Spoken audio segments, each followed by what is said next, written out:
It's a big honor to be amongst so many amazing musicians and microtonalists. I live on an island, so I don't get a chance to talk to many people about microtones, so it's a rare treat for me. Yeah, so, Lopez Island. I live out in the San Juans. I teach music and I teach math out there. Makes sense, right?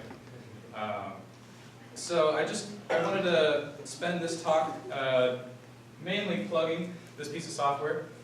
It's not really plugging because it's free, so take it if you want, pay me if you want. And also just talk a little bit about like why I wanted it to be a thing and why I made it and why I hope that you all use it and spread the word. So kind of as a little bit of an introduction to me. I've been fascinated. I grew up with music all around me, so music has been a big deal to me my whole life.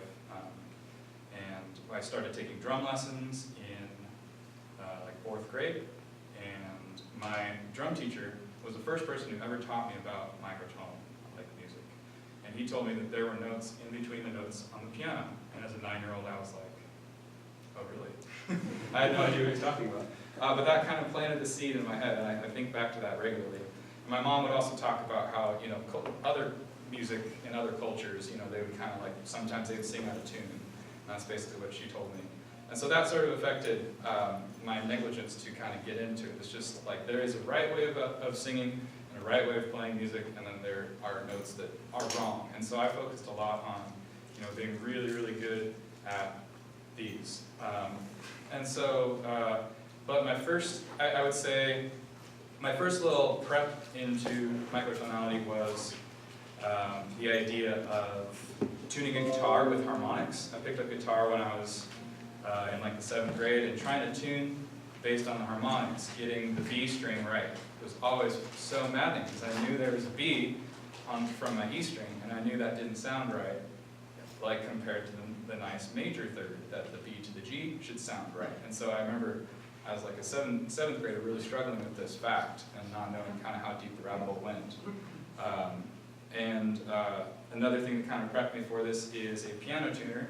Took me under his wing when I was 18 and basically set me up with some software, talked to me a little bit about how the highs got to be higher and the lows got to be lower, and that's just because the ear likes it that way. So I was like, all right, and then he kind of set me loose on his piano shop, and so I tuned some of the older pianos in his shop, and he would tell me, yeah, that's all right. Or one time I remember tuning a third that sounded good to me. He's like, this is way too just. I'm like, this sounds great.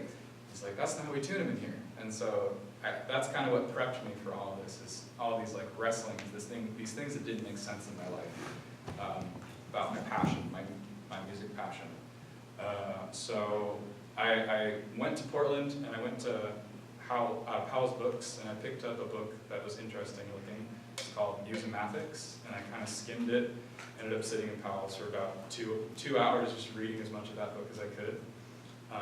Then I came here to Western and saw that they had the book up in the music library, so I kind of read it cover to cover. And it just totally, it wrecked me. It made me so upset to finally discover that all of music is just a big lie. Everything that I ever knew about all the notes and how everything just works perfectly in the circle of fifths, it's all just a big lie. And that just, I remember it took me like weeks to recover from that fact.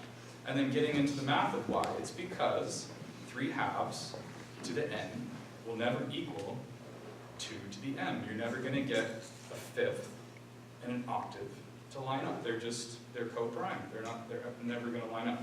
And so discovering that fact is just, it really did wreck me, and I didn't really know what to do with myself besides pulling up Max MSP and just kind of playing around with it and getting to know these phenomena a little bit better. Max MSP was incredibly instructive to me, being able to mess around with different pitches, different hertz values, just we've all pulled up like an oscillator and messed around with that idea, and then being able to specify, integer values of hertz and just hearing the different ratios and playing with that. So that was hugely instructive to me.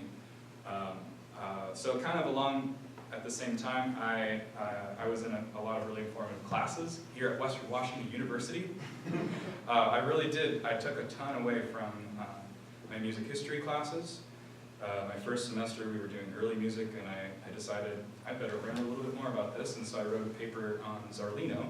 I had no idea what I was doing, but I was digging through these old Renaissance documents, trying to understand what the heck they were talking about, and seeing like, oh, okay, I guess they were thinking about this, and they have been thinking about this for a long time. It's been a problem for a while, turns out. And so understanding the history of it, my next quarter I wrote a paper on Rameau and kind of his issues with the 12th tones and how he decided he wanted to tune them up. In my math classes, because I was a kind of a double focus, I did music and math education majors. So in my math classes, I would write about music. So I wrote a paper about ancient Chinese tunings and all the theory that went into Chinese mathematicians, and they were obsessed with the 3-to-2 ratio, and they made it would have to be perfect, and it would be considered a big problem if their instruments weren't perfectly in tune with 3-to-2, because it represented the relationship of man to the heavens. So if that was out, that's a big problem, right? The emperors demanded that 3-to-2 was fixed and good. And so what they ended up doing, because they wanted to be able to modulate, and they would modulate every month. And so what they would do is they would modulate up a fifth every month. But clearly that's never going to repeat itself. And so they calculated this out for 3,600 months ahead of time. So they had their bases covered. They knew that their instruments could always be in tune with that perfect 3-to-2 ratio. Way back. Like we're talking, well, some of the earliest surviving documents are like 300 BC, but those surviving documents talk about it being, 3000 BC. I don't know if they're exaggerating, but yeah, we don't have any of those original manuscripts due to tragic reasons, of course, but yeah, so the ancient Chinese were obsessed with this, and I learned lots and lots about the really specific historical versions of tuning and stuff. And so I would say the thing that got me into writing software to accomplish what I accomplished was my bassoon pedagogy teacher, what's her name? Francine, yeah. She handed out a page of chords that were tuned in just intonation. I was like, I just have to hear these things. I've never heard them in my life. So I went home with that piece of paper, and I decided that I was going to make a max patch, and nobody saw me for the next 4 days. And I made a thing that was flexible, just intonation, max patch, so you could play any one of those chords that was on the sheet of paper, and it would figure out what the root was, and it would tune it to just intonation. And I was basically in heaven. It was like amazing. And that was really the first time I ever got to play around with just intonation. I didn't know that there were any tools available other than that. I'm very much kind of a homebrew kind of guy. I didn't really think to see if anyone had done this already. It turns out there's probably lots of great tools, but in my parallel track, I guess, reinvented the wheel. Yeah, so doing what it does, I guess my path through Max MSP was getting into the harmonic series and then making that flexible just intonation patch. And that really sent me into a spiral of, this is totally possible with computers. There's absolutely no reason to do it any other way. Zarlino was right. We got to get those justly tuned chords into practice. And so, dang it, it's my job to make this happen. So I kind of made lots of music with Max MSP and flexible just intonation, and making it all work. And so I released an album under Ursign like 8 years ago. That was kind of a culmination of all this stuff that I was thinking about in college. And then I kind of got into a big world music phase as well. After I graduated, I would go to the library and I would pull out stacks of CDs. I would go home with about 20 CDs from the Asia section from the library. And then I'd return them all, and then I'd pull out another 20 until I listened to all the ones that looked interesting. Africa, same thing. I went to pull out just huge stacks. And I was a tutor, and so I'd go to people's homes, and I did a lot of driving. So I just listened, immersed myself in all these different world music sounds. And What that did is that kind of made me realize that in a way, this is my question mark, in a way, this is kind of a bigger issue than just 12-tone not really being good enough for my needs or for my purposes, but 12-tone in a way started feeling a little bit like colonialist. Like, here we are settling other beautiful languages, other beautiful musics with 12-tone software, and making this inaccessible to cultures who have had a fascinating, long-standing tradition of their own musical languages that, just like other spoken languages, are becoming lost and becoming extinct, essentially. You have a question? I just have a really depressing anecdote. Okay. A friend of mine was working for like Houghton Mifflin or one of these publishing companies on like music textbooks for elementary school and so on. And at one point he had to take these Vietnamese folk songs and put them through auto-tune. Right, that's exactly what I was hearing. We were like, oh man, just... I would get these CDs, like newer pop music CDs that were still in the folk section, and they would have that. They would have very clearly, poorly auto-tuned vocals of like this rich historical folk song, and it's like, what are you doing to this music? And so that started getting me upset. Clearly, there has to be a tool out there that makes this stuff possible, that makes people who want to use different pitches other than the ones that we get when you open up any DAW. There has to be a tool out there, and they're just, to me, I looked and looked and looked, and I didn't see one that was super. I mean, clearly I missed a couple, right? Because you're about to follow me up, but I felt like I needed to invent that tool, and so that was my Max for Live decision. I started making lots of music in Max for Live, and I decided everyone needs to be able to tune flexibly and easily.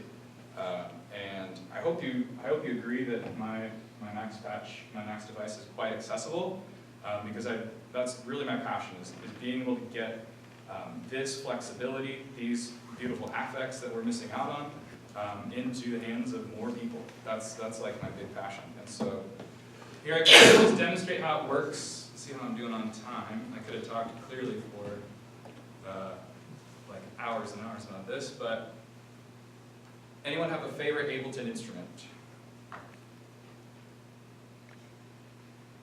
Anyone ever wanted to hear any specific Ableton instrument retuned? Tuba. Tuba, let's do it. All right. Orchestral brass. Tuba. All right. So I'm going to go with the C tuba solo instrument. I drag it in here,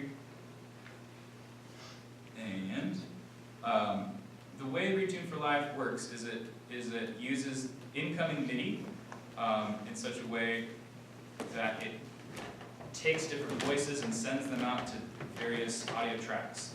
So then I just drop in my Retune for Live receiver. So it's going to receive some MIDI data, put it in front of the tuba, and the tuba player can play. Did you write that receiver, or is that part of Ableton? The receiver and the transmitter are my work, the Retune for Live. So here it comes. And so what you see is you see 1, 2, 3, 4, 5, 6, 7, all the way up to 16 voice polyphony. And I am going to do this in a way that some genius on maxforlive.com suggested. I was doing it like in a way that didn't make quite as much sense before.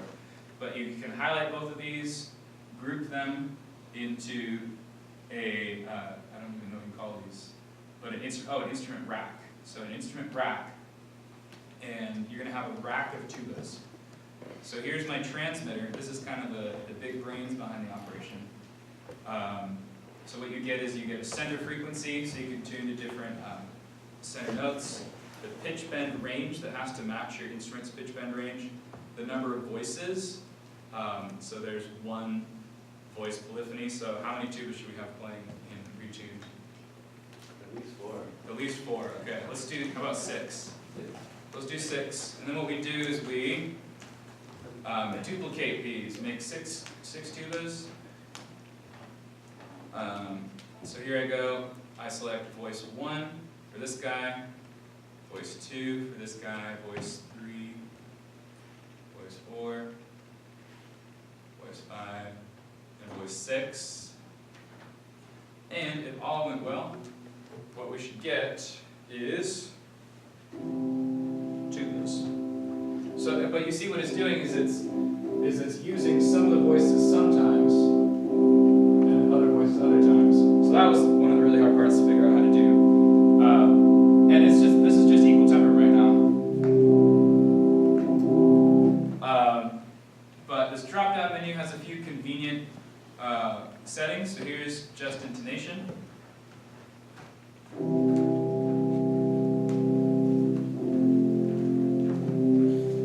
All right.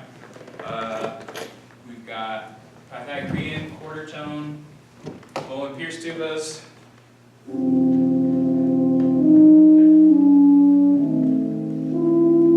Right. So I hope that feels like an easy, accessible setup. Like any VST that has pitch bend values is accessible with Retune for Live. And then you can have multiple instruments going at the same time. So this is tuba would be my first instrument. My second polyphonic instrument, I make sure to select instrument 2 on both the receiver and the transmitter. Yeah, so that's kind of how it works. You kind of heard my vision, heard my passion. Do I have a little bit of time to play? Cool. Can I ask you a couple? Yeah, absolutely. Questions? Do you need Ableton Suite to play your? Yeah, so that's kind of the ironic part, is I want this accessible and re-democratizing pitch for everybody, but you got to buy a software that costs $800. So the thing that I'm currently working on that maybe you and I can collaborate on. I'm working on the Juice library in C++ to try to create a VST version of this called Retune for All. That is a long ways out, guys. But at the moment, I think it works really well for Ableton Live, and I'm so sorry that it costs so much, and I hate it. Yeah. Is that what send MIDI and receive MIDI are written with? I'm not sure. I think actually all of Max was written in Juice. Send MIDI and receive MIDI are just these like command line tools that the guy who did the laser harp thing. Okay, interesting. So it's an easy way to connect up MIDI stuff. Cool. Yeah, I'm not familiar with send and receive MIDI. I probably should be. So let me play you. Oh, so a couple other features that I didn't talk about. So the SCL tuning files, it kind of just takes an SCL idea and maps it up and down the keyboard, so you can really quickly have access to those 1,400 tunings in the Queens-Walker. I've never tried to actually say it out loud. Does anyone know how to say that? The Queens. Halkins. Something. Fokker. Okay, Halkins Fokker. Yeah. So all of those SCL tunings are available, and they're actually really easy to create on the fly. If I had a ton of time, I'd go into it. I have some videos on YouTube talking about how to make these easily accessible. So I guess let me talk about the one that I was doing earlier, where I got really excited about taking the Slendro scale from gamelan music from the actual sound of a gamelan bowl. So the way I do that is with Spear. It's a really cool tool, free tool, some guy's doctoral dissertation software. And what you do is you can open up a sound. So I'll go into my samples and find my gamelan things, and I'll take a Bonin Baron. So this figures out all the pitches that the recording is showing. Oh, maybe I should have used a different one. Sometimes you can really tell that there are some prominent overtones in the message, and so those are those ones that are dark black, and maybe the ones that are held out. And so what you can do is, I won't go through the whole thing, but you can isolate these pitches right here. For example, maybe those are the pitches that are actually ringing from the bowl. And you can trim out all the other fluff and then export that, and then create your own .csv file. So I can show you how the .csv files work and plug into Ableton Live. But yeah, so that's kind of the process. It sounds like this. Right, so that's where the bowl is ringing, and you can make your own tuning based on the frequency readings from this piece of software. So that's something I've been playing around with. So then, let me pull up one of those CSV files that you can see. No, so this is one. So I made my own tuning from a measuring bowl in my house. Stop passing the microphone. So this is what, if you want to use the custom CSV file, all you do is you enumerate one column, 0 through 127. The other column, you just specify the hertz value that you want coming out of your keyboard. And then you save that as a .csv file. I think pretty straightforward. You know, you can use your Excel tools as well as you want or not. Save that as a .csv file. Plug that into Retune for Live. So here's my .csv file, and I will use that measuring bowl to make tubas play the notes that were coming out of the measuring bowl. Wait, did that work?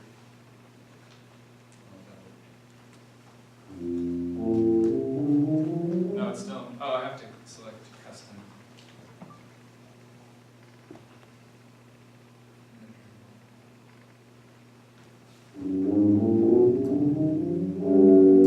That still will appears. I'm not sure why that didn't work. Sorry about that. Let me pull up the song that I made with measuring bowls.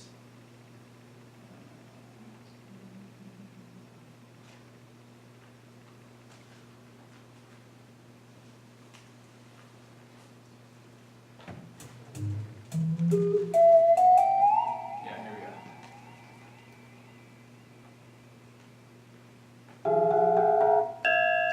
So that's the sound of the measuring bowl, realized as MIDI pitches.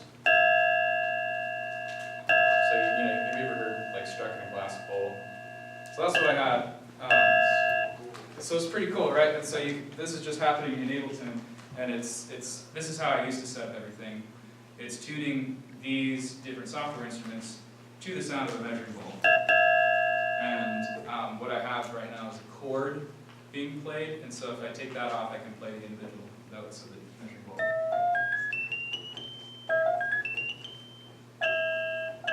Right? So it kind of sounds like a measuring bowl. And here's just a quick song, little ditty. It sounded very jazzy to me down here.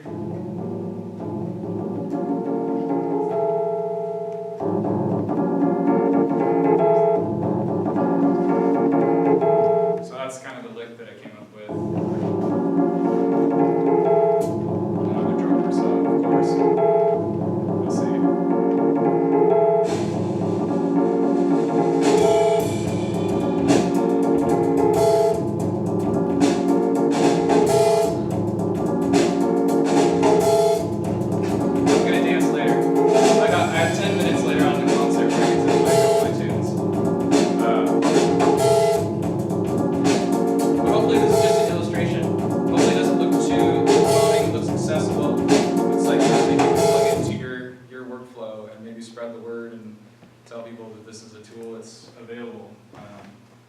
Yeah, and you can you can mess with the pitch bend range, so you have pitch bend available at the same time as MIDI retuning. So it's like nice and flexible that way. I feel like I'm missing something. Any questions? I know we kind of got to get to the next stuff, but I would say that Ableton is somewhat cheaper for students. True. Do that. Very true. Yeah. So the Ableton suite, I think right now Live 10 is going for $800 for regular folk, and then like something around $500. Yeah, if you get I got the standard, which was like $400, I think. And then you can get the Max for Live add-ons. Yeah, I thought I was like, well, I'm probably gonna make most of my sounds outside of Ableton and kind of just use a sequencer. Totally. Yeah, so that's, I had a workflow going already in Ableton, and I really wanted to make it open up into microtonal possibilities, and so that's that, along with just kind of feeling really passionate about making it accessible, making it usable for folks is a big thing I wanted to do. So yeah, I have so much more that I could play, ways that I've used it. You'll get to hear my, I came up with a tuning that maps to this guy, where you got a really low C and it goes up the overtones. Boom, boom. Can you show that? Yeah, you want to see it? Yeah. So let me, yeah, I can kind of break down. It's a piece I'm going to play tonight. So that is this guy.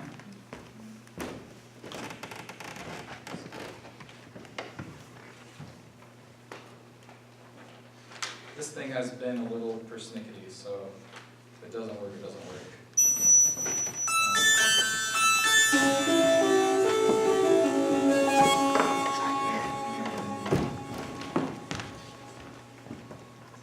Every time I plug it into a new USB port, it thinks it's a different device. Isn't that cool? There we go. Yeah, preload. It comes with Windows. So that's what's going on here. See how? So the overtone series right here, and then coming out of each of them, you could think of the overtones and the overtones. So.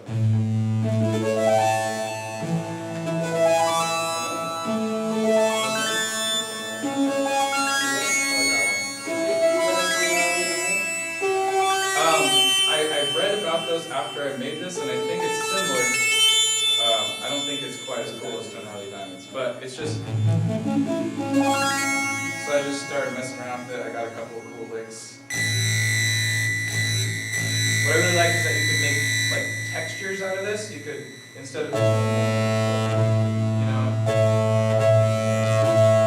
like more like a texture than a group of notes, especially with all the distortion I put on it. And like, hear that low resonating. It's there because, yeah, the difference tones are there, even without the low note. So here's some other licks.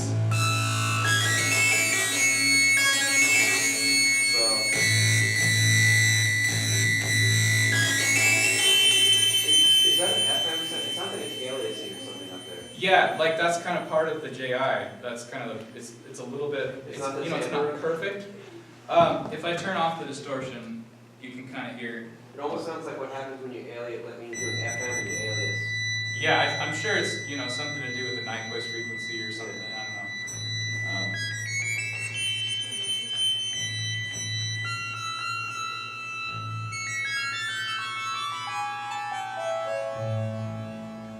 So that's kind of a fun tuning that I'll play in a song I wrote with that later on today. So I hope you guys are able to stick it out for the concert.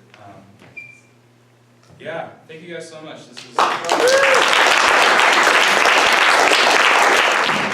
Hey guys, so I want to talk about software some stuff. I do mostly want to talk about Altuner, but I want to throw out some other stuff too. I want to preface this by saying that I tend to like come up with great ideas and write some code and then never really bother to show it to anybody or get it out there. I got all these ideas sitting in my hard drive, and so I just want to like show you guys a few things and get some feedback and see if it's actually worth developing.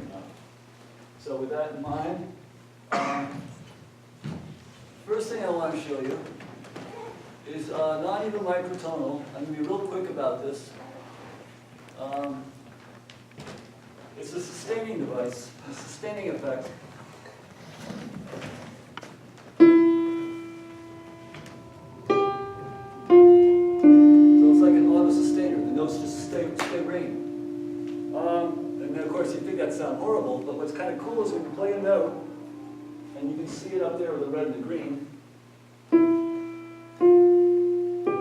the neighboring notes get shut off. So melodies, first of all, you can be a really crappy pianist and still get perfect legato, like each note. And the other cool thing is that it sounds better than holding down sustain pedal and going do, because that all the notes are overlapped and it gets muddy. You get this really clean melody. And it's also kind of like what happens on a guitar, where you're playing a note on a string and then you play another note on the same string. The new note exactly shuts off the old one. And so it kind of mimics the guitar sound, which means it's great for guitar patches. So it's kind of cool. So the way I call this neighbor damp, there's like everything rings except there's certain kinds of dampening. This is neighbor damp, and the interval has to be big enough. It's a big interval, it doesn't damp. And the other thing is, if you don't want it to damp, you want them to both ring, you just do that, or this, and then you can overcome it that way. And the other cool thing is I set it up so that in the bass range, bass notes have more neighbors. So the major third dampens it. That didn't work, but I could set it so that it forced. I kind of made some arbitrary choices, and they work pretty well. I find I can just kind of play, and it just kind of does its thing. There's a couple more things. Little quick notes. That's the staccato damp. So if you just bum, bum, bum, bum, it doesn't ring, which is kind of nice. And you can set that. It's set to 1/8 of a second now. You can just tweak that if you want. But I find the 1/8 is pretty good. There's some more. You can play a big fat chord. Oops. And then there's a short lull. The new note will dampen it. I'll do it again. And that note killed all the other notes, not because it's close by, but because there's enough time in between. So that's a very natural pianistic thing. You play, and then you play again. You want the old stuff to go away. And then, of course, notes die out after about 10 seconds. And I think there's 1 and 2 other ways they dampen too. If I had time, I'd like to have someone come up and play this, but we don't have time. Okay, moving right along. Trying to zip through a ton of stuff here in a short time. Now let's do some microtonal stuff. This is a visual thing. I wrote it in Reaper, but it's nothing to do with music. And what I call it Star Maker. And you just pick a generator. Let's see, I'll do one generator. So it's kind of obvious what's going on. This circle is the octave. It goes clockwise, and the little spokes are descents and so forth. And there's your generator, and wherever you put it, you can pile up more generators, and it does this. And that little center note lights up when it's a MAF scale, a moment of symmetry scale. You can have multiple generator chains, and they're in different colors. It's fun to look at if nothing else. Okay, so let's do a fifth, and let's do say a couple fifths, and there's some information, some numbery stuff on there. It kind of analyzes the scale and goes way up, and you can make it go higher if you want. So if we did say 3, we have multiple generator chains, it does that. Let's do a smaller generator, like, well, I know what would work. Let's go back to the fifth, and let's do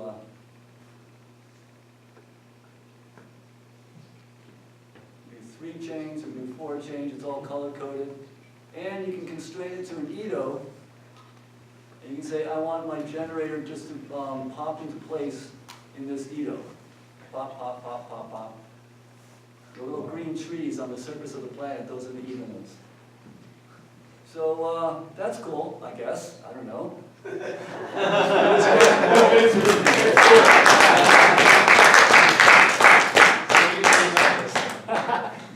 So this could be a web app, a web page.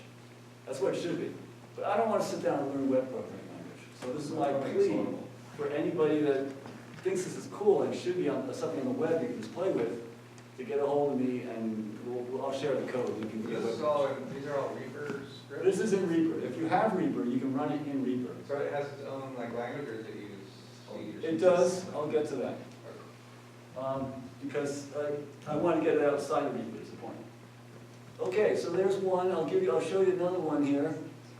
I got a bunch of these. I'm just going to show you one more. Where is it? Fine scales. Okay, so you pick an Edo, and you pick a minimum number of notes per octave, let's say 5, and a maximum large to small ratio, let's say 5 again. And those are settable, of course. And this lists out all the scales, all the MAF scales in that Edo. And I just have very simple notation where you just run through the letters.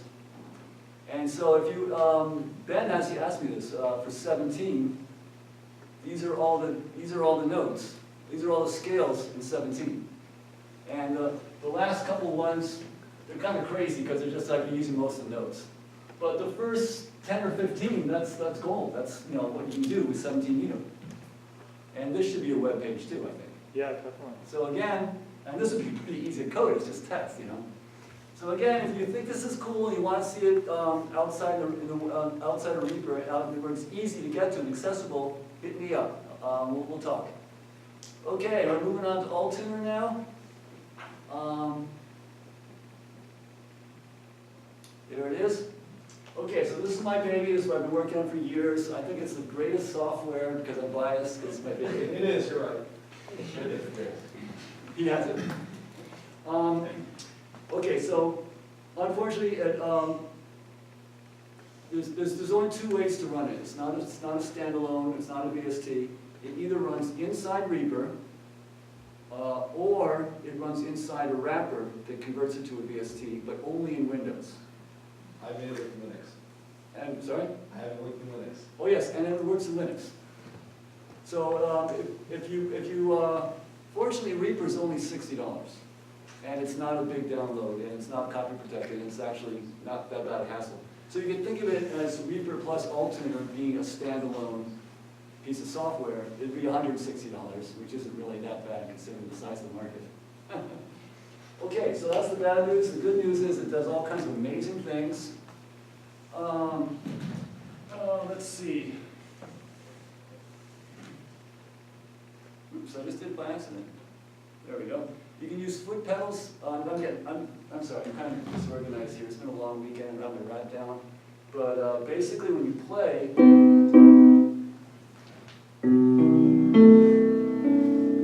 it's live. It shows you what's going on there. Oh, look, we have the wrong D.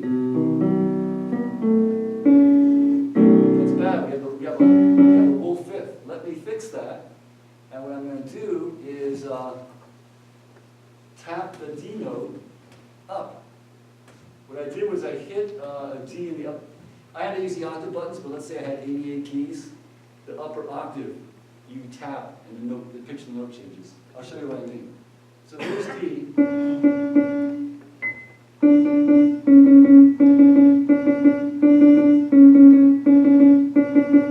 So in JI, where you want to do comma shifts, you can just hit do what I call tuning taps. And it's a silent tap, but it affects all the other Ds.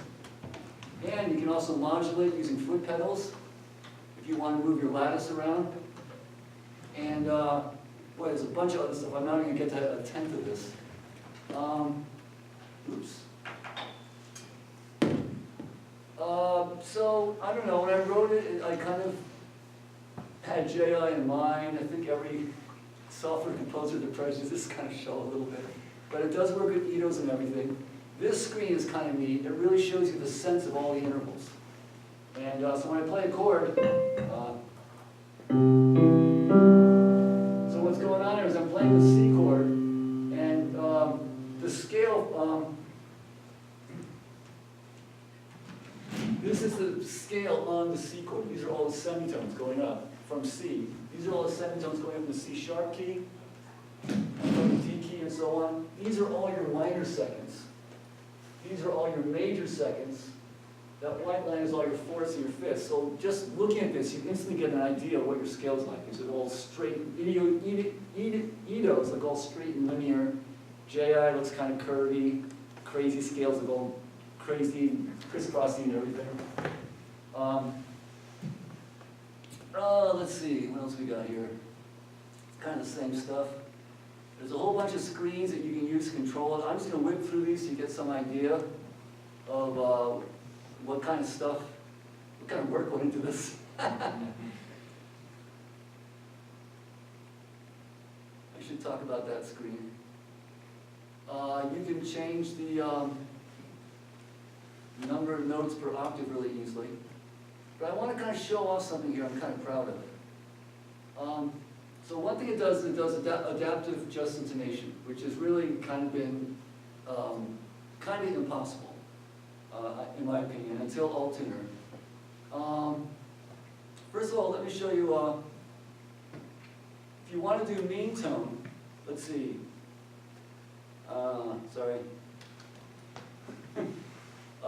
This slider up here controls the size of the fifth. So if we're in, for example, 5 limit just intonation, then it does this kind of thing. It screws with the size of the fifth, and it's not a Pythagorean scale, but it affects most of the notes anyway.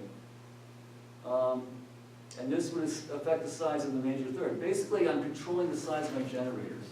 How far do my generators deviate from just intonation?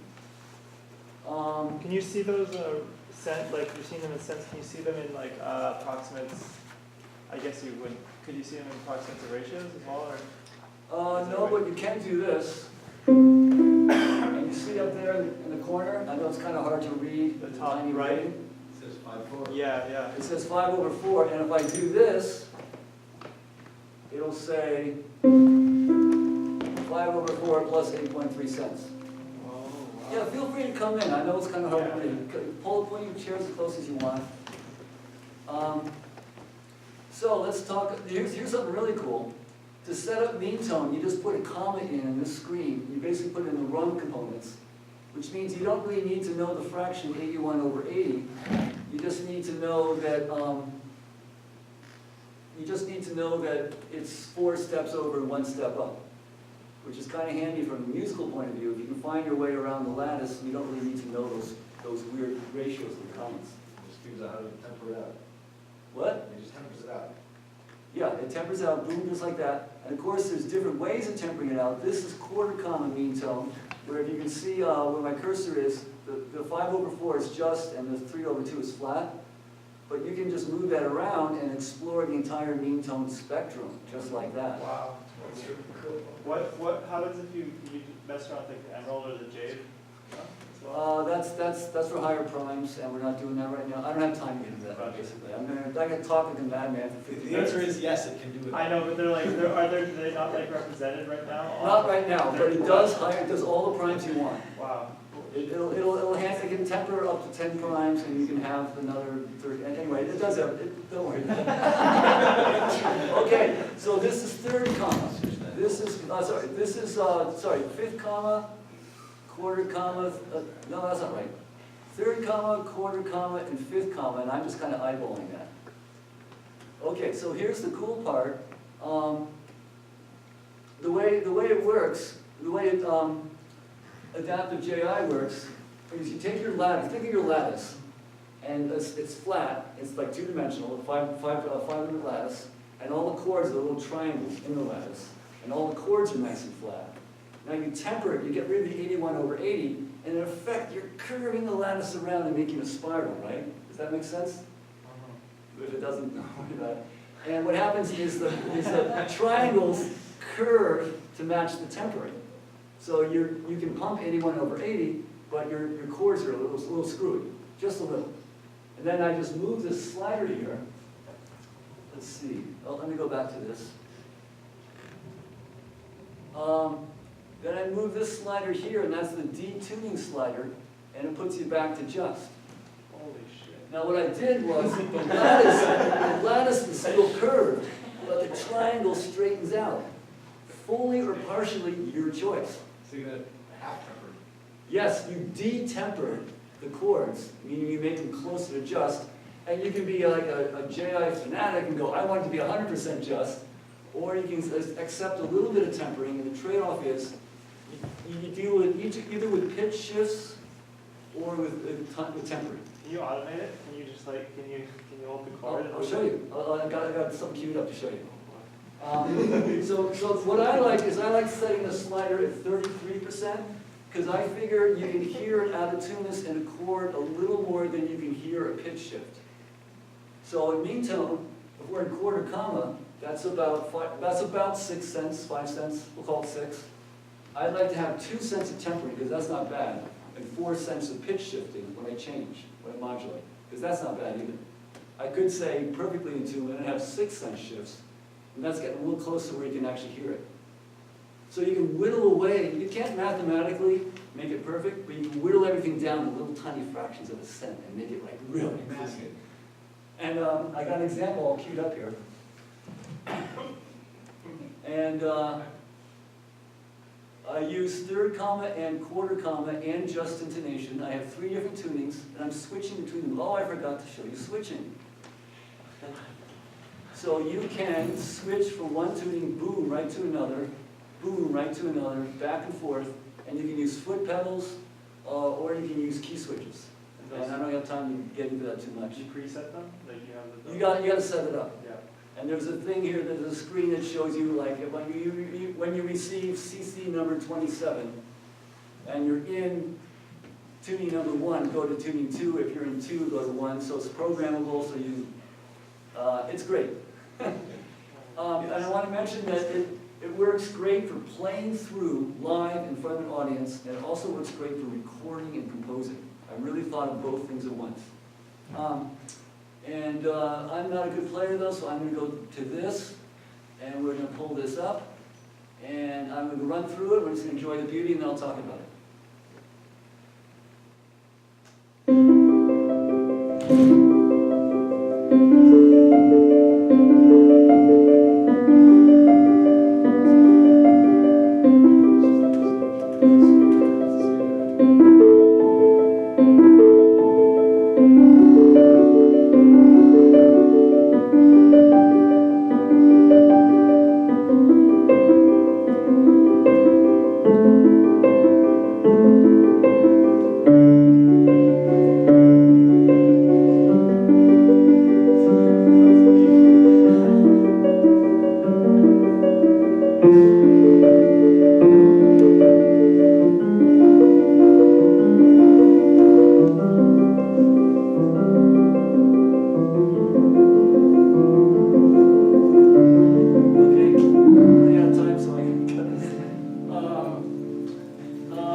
Okay, so I'm going to play it again. We're going to watch what's going on. But basically, these 2 sliders are going to pop around a little bit. Right now it's in quarter comma.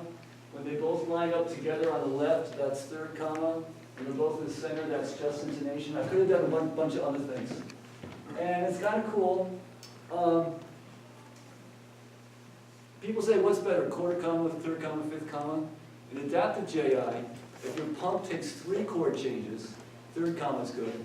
If your pump takes 4 chord changes, quarter comma is good. If you have 5 changes, fifth comma is the best. Mathematically, of course, there's issues, of course, there's aesthetic issues. But just from a technical point of view of minimizing pitch shifts and tempering, it turns out you want different kinds of mean tone to be like as sweet as you can make it. And so this piece starts off with a 3-chord pump. It goes C, D minor 7, G, C. So 3 chord changes to pump the comma. So it's in third comma at the start, and then come a bunch of 4 chord changes, and it goes to quarter comma, and later on I didn't need to pump anything because it goes to JI. So, clarification in case anybody doesn't know, pumping in this case is about returning back to the same seat. We got no time to talk. That's it. I didn't want to talk about No time to talk. just that. If you don't understand, ask someone later. Okay, so we're going to do this again, and you're going to watch the stuff going on. And the other thing to notice is over here, the 1, the 2, and the 3, that's, I think, third, quarter, and just. And I want to say there's a lot of software says, oh, we can just put it in just intonation for you automatically. I find that even in a 5-minute case like this, not even 7-minute, I'm having to make artistic decisions. Specifically, in a G chord, do I want this F over here, which is 9/5, or do I want this F over here, which is 16/9? And it's debatable, and it's a matter of personal taste. And So if someone says, oh, I can just automate JI, I can come up with examples that I can come up with plenty of examples of that would work. And 7 limit, forget it. Well, if you play one half and then you play the rest of the board.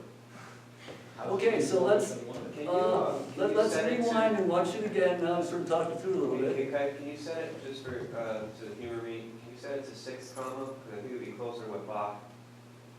I'm not trying to be historically correct here, I'm Okay. trying to be as clean as possible. You can't set it to 6? Oh, I totally could. Oh. I could just move the sliders around and then dial up 6 and turn off the switching and just let it run. And you'd hear 6 comma me tone. That's totally easy.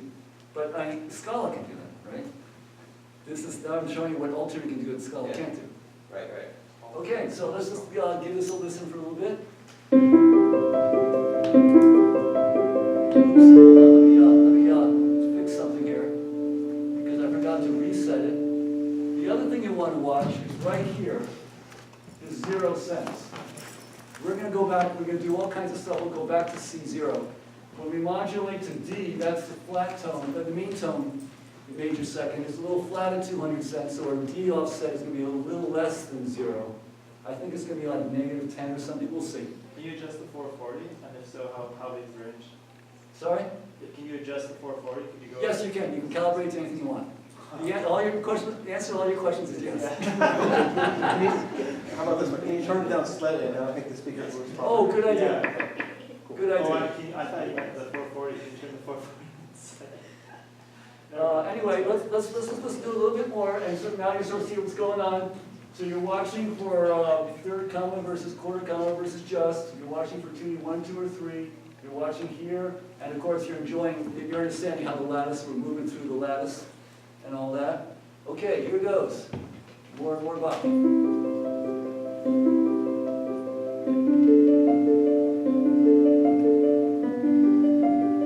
See, I had to screw with the -7th, the center note. I make it pop back and forth.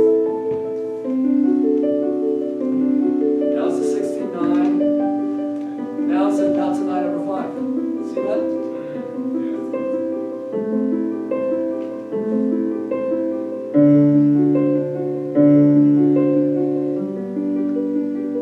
Now this is interesting.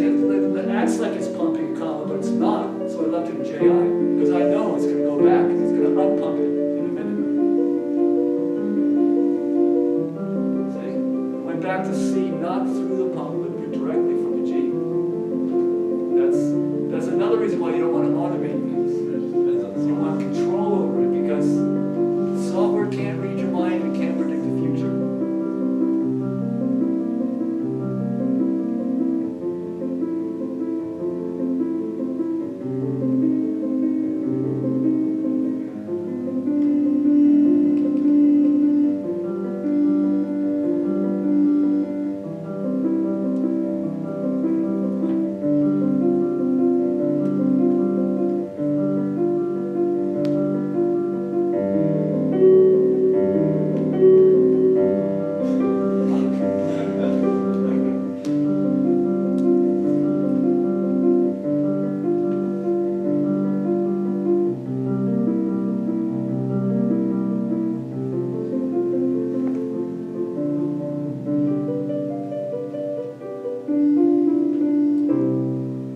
Okay.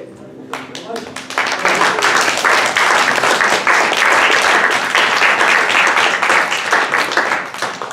Okay, now, what I did next,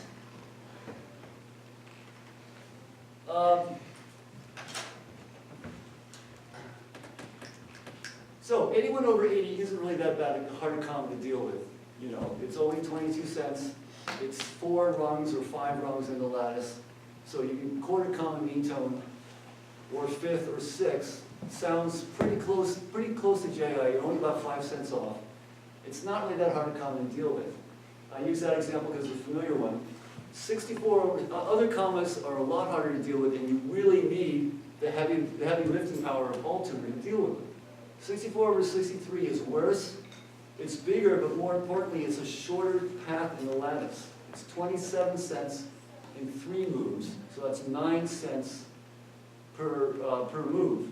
So the analogy of quarter comma means I'm going to be third comma Archie, I guess is the name. So the trouble is you make your fifth 9 cents sharp, 711 cents, and your ninth is 18 cents sharp, and that's rough. It's 64 or 63 is like this big roadblock to dealing with 7-limit JI. Adaptive JI is the answer, in my opinion.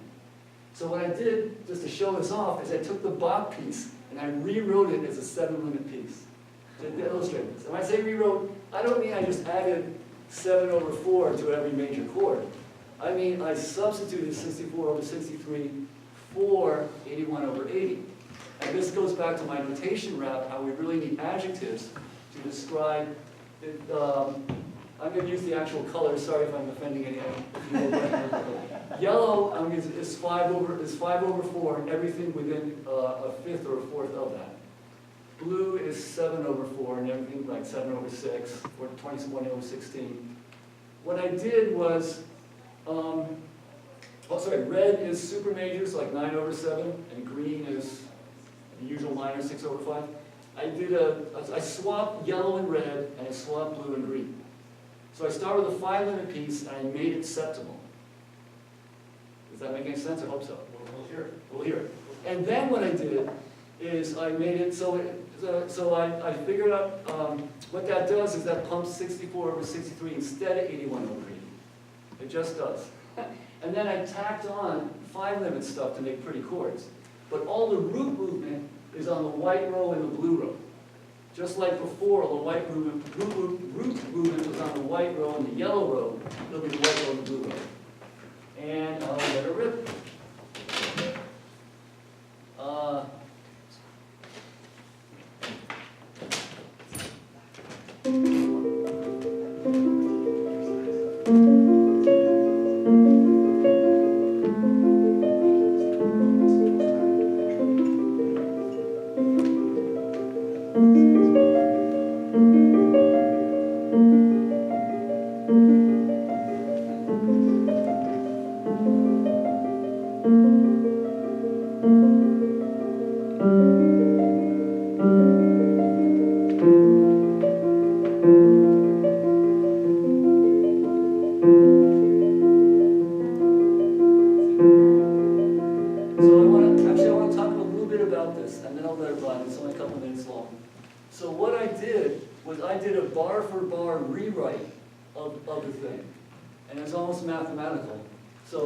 It starts off with a 3-chord 81/80 pump, the original.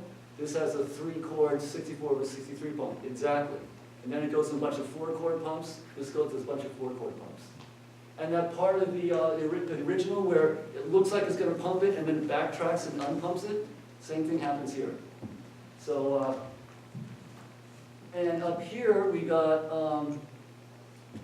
up at the top you can see we have the dreaded third comma JI, third comma Archie with a 711-cent fifth, but the actual fifths you hear are 705 cents, 3 cents sharp and just, not that bad.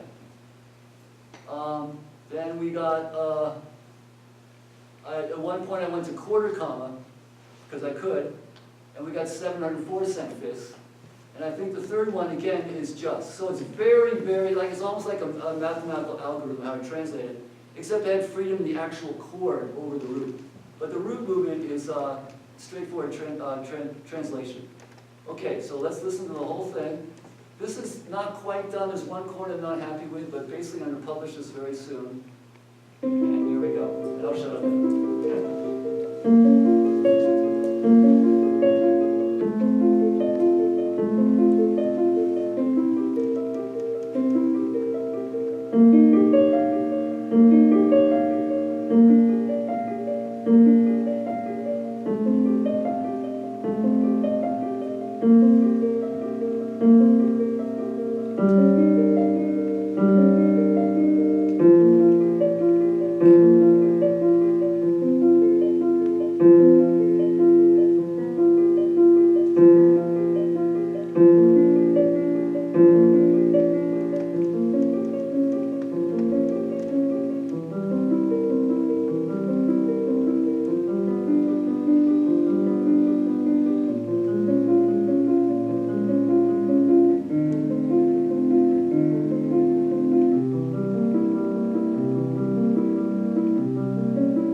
MIDI file on the internet for the piece, and I retuned it, and then when I rewrote it, I took the MIDI file and I carefully adjusted the vertical position of each note. I changed the pitch without changing the position.